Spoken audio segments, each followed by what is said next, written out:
Hello viewers, আসসালামু আলাইকুম। আবারও চলে আসলাম আপনাদের মাঝে। আজ আপনাদের দেখাবো আমাদের অঞ্চলের সবচাইতে বড় যে হাওর রয়েছে, আবার অনেক জায়গায় বলে বিল। এটা হলো আমাদের অঞ্চলের বিল, পানান বিল। অনেক বড় এরিয়া। আমার চতুর্পাশটা যদি আপনাদের দেখাই, দেখেন কত সুন্দর। এখানে শুধু বুড়ো মৌসুমটাই ধান চাষ করা হয়, আর বাকি সময়টা এখানে পানি থাকে। বিলের যে মাছ, দেশি মাছ এই বিলে পাওয়া যায়। আমি এখন সেরকমই একটি জায়গায় যাচ্ছি, আপনারা সাথে থাকেন, দেখাবো। আমাদের একটি বিলে যে ছোট খাদ বা পুকুর বলে, ওইটা সেলো মেশিন দ্বারা সেচ দেওয়া হচ্ছে। পানি সেচার পরে এখানে মাছ ধরা হবে। এখন অনেকটা সন্ধ্যা হয়ে গেছে, কিন্তু পানি সেচা শেষ হয়নি, তাই আমি আসলাম। এখানে যাচ্ছি, আপনাদের মাছ ধরা দেখাবো। সাথেই থাকবেন, ভিডিওটা দেখতে থাকেন। একদম দেশি মাছ, কি মাছ পাই আপনাদের দেখাবো। এবং যারা এখানে মাছ ধরতেছে, আমি তাদের জন্য, সবাই রোজাদার তো, তাদের জন্য আমি কিছু ইফতার নিয়ে আসছি। এটা মাছ ধরা আরও অনেক আগেই শেষ হতো, কিন্তু দুর্ভাগ্যজনক ইঞ্জিনের সমস্যার কারণে পানি সঠিকভাবে সঠিক সময় সেচতে পারে নাই, তাই মাছ ধরাটা অনেক লেট হয়ে যাচ্ছে।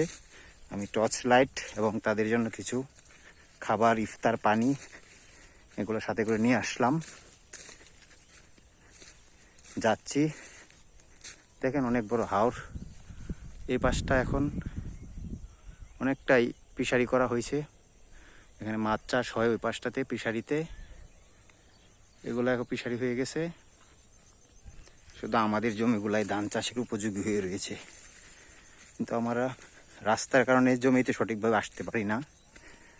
কৃষকরা অনেক কষ্ট করে এখান থেকে ধান চাষ করে মাথায় বোঝা করে নিতে হয় অনেক দূর।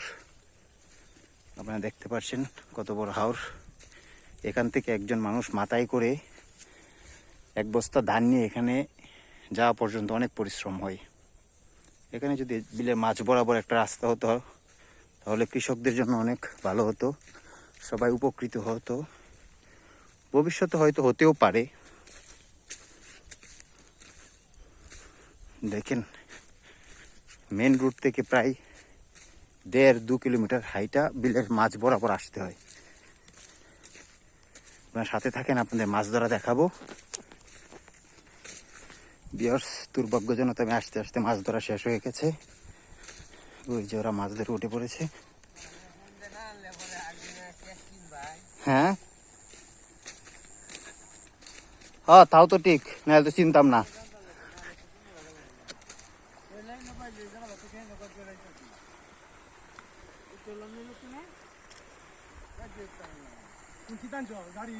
হ্যাঁ, আমি যাইতাম কত।